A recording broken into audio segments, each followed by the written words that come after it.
This is Reimagining Our Region, your go-to podcast for regional insights and trends. Each episode brings together expert discussions on the challenges and the opportunities shaping the Middle East, from economic shifts to emerging technologies. I am Amal Laghlid, partner at PwC Middle East. And I'm Patricia Keating, Senior Manager at PwC Middle East.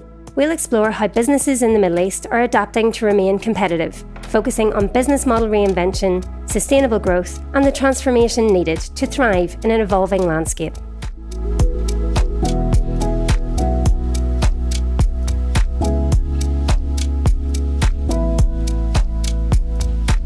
Do you know what baby formula, mattress foam, and the international transfer you made to your family last week have in common? They all trace back to SpaceTech. Yeah, you heard that right. While it might seem like space exploration is just about astronauts setting off to uncover new planets or tapping into resources on Venus, the truth is SpaceTech touches our lives multiple times every single day. From the moment you wake up, you are engaging with technology originally developed for space exploration in at least 10 different ways. So it's safe to say SpaceTech is not just about what if, it's about right now in our every single daily life. We are here with Olivier Menga, welcome, who is a director at PwC and a SpaceTech expert. Can you tell us a little bit more about yourself?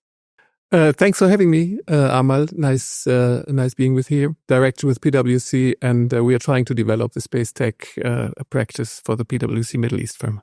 Very exciting, and I look forward to our discussion. So let's dive in and maybe think about GPS technology, because I know all of you use it to go to work, school, or do your shopping. GPS technology we use every day helps us navigate, and it's part of SpaceTech. This sector alone is expected to be worth $146 billion by 2025. Showing just how integrated space technology is in our daily routine. So why SpaceTech is so essential to us, not only in orbit, but also on Earth? What can you tell us about this, Olivier? Well, you said it right. It's not only the proverbial rocket science, but, it's much more. I often tell people, before you spoke to me today, you have interacted with space-based services probably, 5 or 6 times.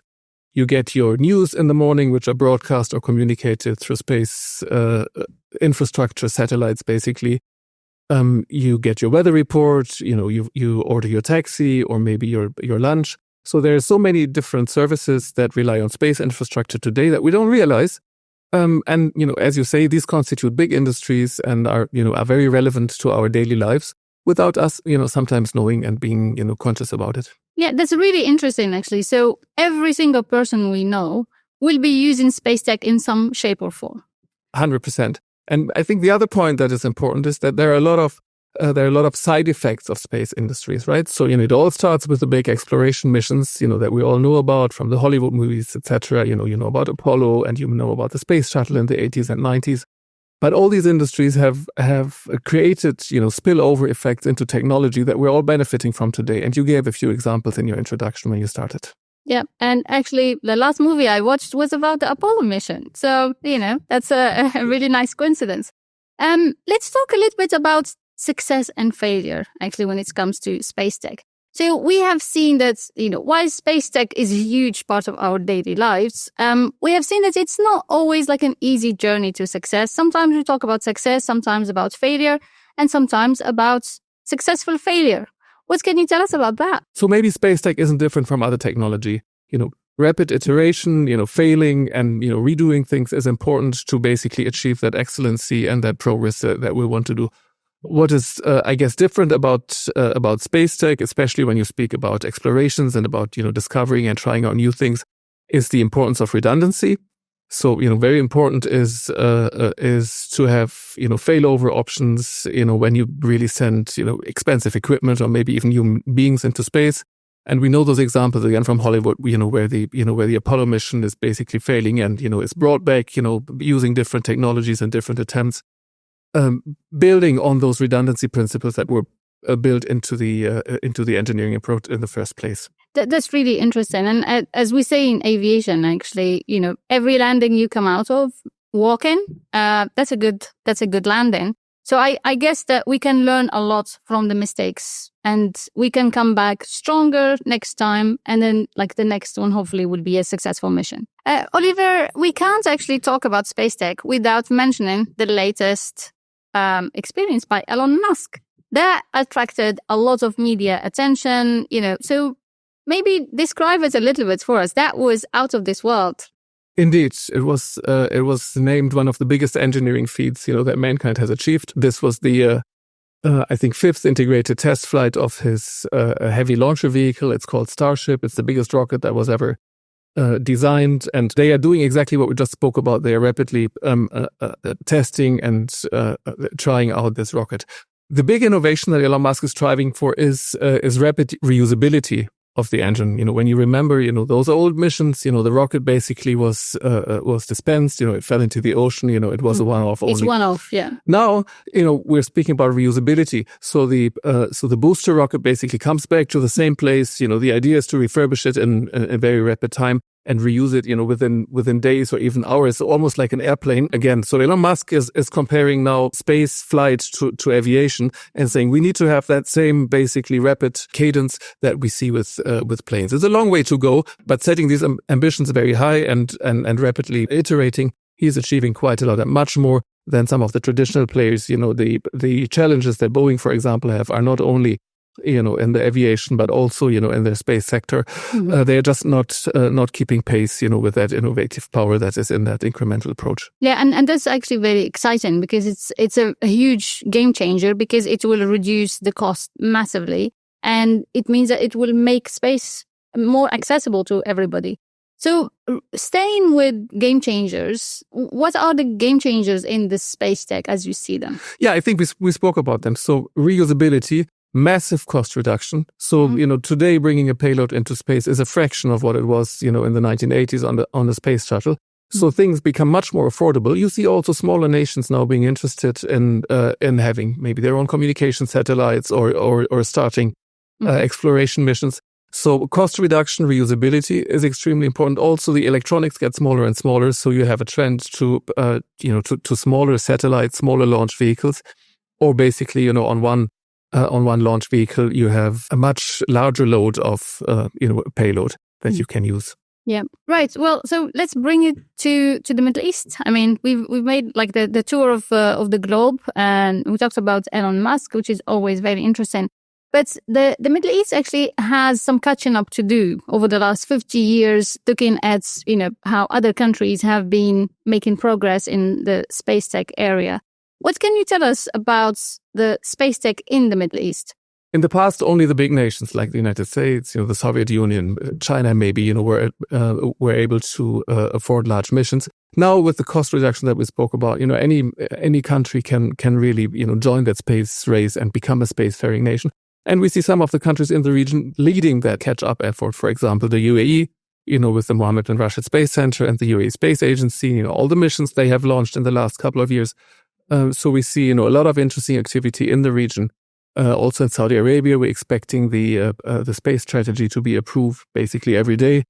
So we'll see a lot of more activity here, and other examples exist, in Oman and Qatar and in other countries. That's really interesting. So do you think we should be racing to maybe book a plot of land on Mars or somewhere else because it will be accessible? Look, if you're Elon Musk, then you think it's all about becoming a multiplanetary society and settling on Mars. But maybe a little bit smaller than that will also do and is exciting enough.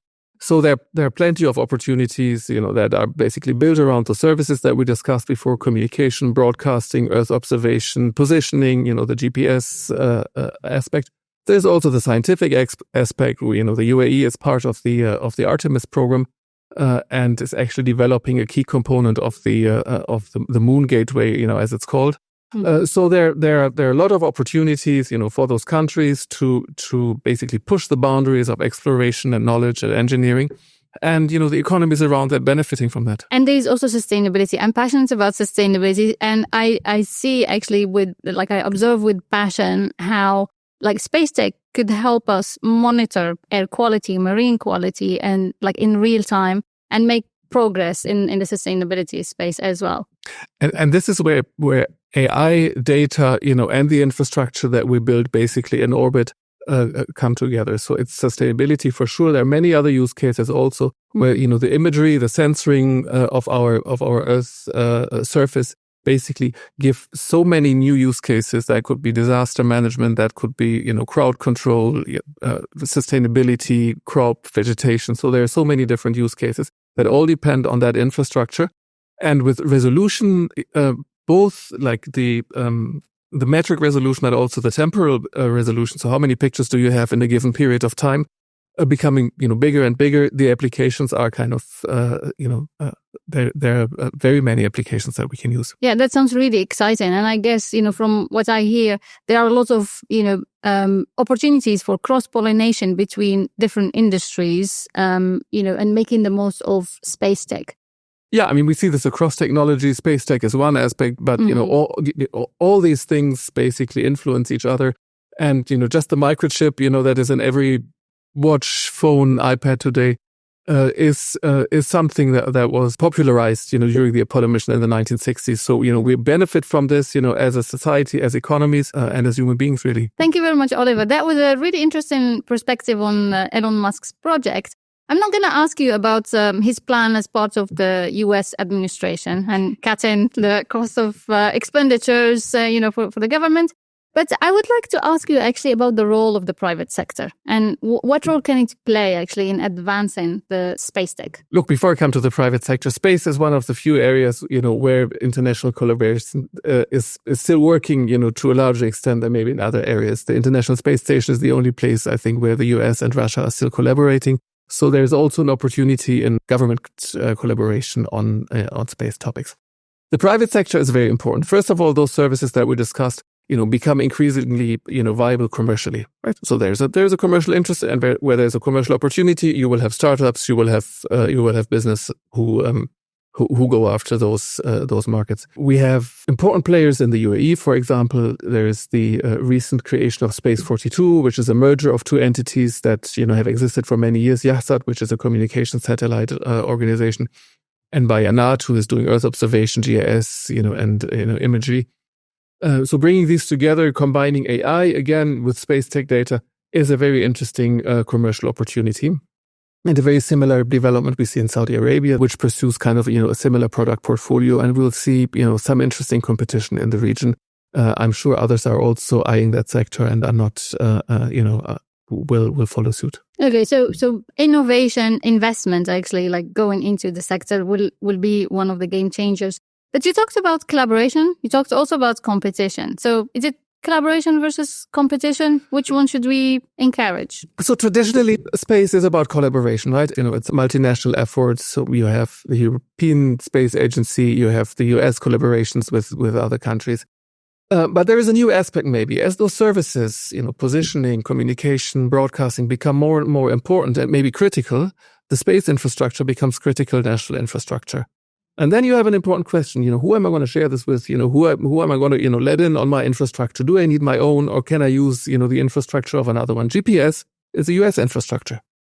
Does the Middle East need their own, positioning and navigation system? Or are we willing to rely, on another country's?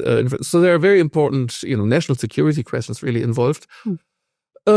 And then there's the aspect of national pride and, the wish to be maybe a leader in the region, that also, challenges the idea of partnership. But we're looking at it in a way that it's a competition that creates momentum and energy. So, for now, this is all positive. We don't see too much wastage really being created.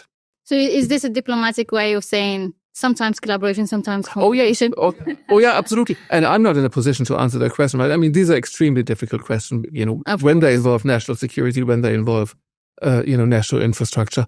It goes way beyond the remit that, we, as management consultants do, in PwC. We're trying to bring our services really to the fore to help those new entities, those new government players who are there, the space agencies, to set up, to do the right business cases, to understand the technology better.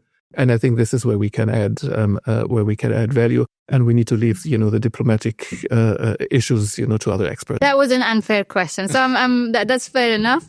But maybe with my sustainability hat, actually, I would love to also explore a little bit the environmental impacts of space tech. So let's talk about debris, for example, just to take that as an example. How do you see it actually having an impact on the environment, or how can we manage it? So space debris is a topic that's been, well discussed in the community. There was the first space debris conference in Saudi Arabia, just a couple of months ago. For those who are not familiar with it, many of space vessels have been, left as wrecks basically in orbit and are orbiting Earth. And there are scenarios where you have like chain reactions of collisions, that would create, very dramatic impact on the way how we use space. So today there are sustainability guidelines for using space, and some agencies and governments are following those. So there is a discussion, that's happening. But I think it's the same as it is with sustainability in many other areas. The realization and the initiatives are always a little bit slower, than the problem itself is really, accelerating. So there is more work to do, but it is on the agenda. And I guess people realize it's really important. So if it deserves its own conference just to talk about that, I guess it's really important. Yes. Let's switch gears and look at the timescale, actually, of developing space tech technology. I mean, we talked a little bit about failures, successes. It takes time. And therefore, we need to engage with the younger generation because that's their present at the moment, but also their future. How do you see the engagement of the youngsters, especially in STEM, for example, in engineering? How can we encourage the younger generation to engage more? And also, as part of this conversation, this is more closer to home than we think. So do you see, a strategy actually to engage the younger generation in space tech? Yes, I think there is, and there should be, and it's actually proven. Let me give you an example. The Space Lab, which was, I think, the first U.S. space station, that was orbiting, included a number of student experiments. So there was a competition among students, and they could send their own scientific experiments basically on that space station. And studies later have demonstrated that this created a much more stronger interest in engineering professions and careers amongst those who participated. So technology is dominating our life. We need engineers. We need people who have an interest in these things, who are fascinated by it. And I think the whole motivational, fascinating power that space really has on people, creates a lot of momentum that maybe counters a little bit the fear that people have, when maths and science and these kind of things are involved, right? So there are opportunities here. It's fascinating. There is a growing sector. So everybody I speak about is very fascinated by it, and I hope that the young generation is picking it up really. And it is very closely linked also to the information technology or the digital technologies that we have today. So you can't really separate those things from each other, right? So they are intrinsically linked and dependent on each other. Yeah, I can't agree more, Oliver. And I think, I do believe in the cross-pollination, between different sectors. I have seen, for example, how art can also drive this. So I've been to an exhibition with imagery from specialized telescopes of space. And it was a competition to see the most, the best, the most beautiful capture of the moon or certain stars. And the younger generation was particularly interested in that as participants, but also, just going there to see it and enjoy it. So I think sometimes we need to think a little bit outside the box around engaging a certain segment of the population. If sustainability is your thing, you may know of the Earthrise photograph that, one of the Apollo astronauts brought back, basically, taking a picture of Earth from a completely different perspective, which was kind of, became a symbol of the environmental movement in the 70s when it started. Yeah. Well, I have a telescope at home, but I don't think it's anything professional. It's very basic. Yeah, as long as it's only a telescope and not a rocket, I would love to build one. All right. Thank you so much, Oliver. That was absolutely fascinating. And for our audience, I hope that this episode will just help you to think slightly differently about space tech because it's closer than you think. Thank you very much and looking forward to seeing you again in the next episode.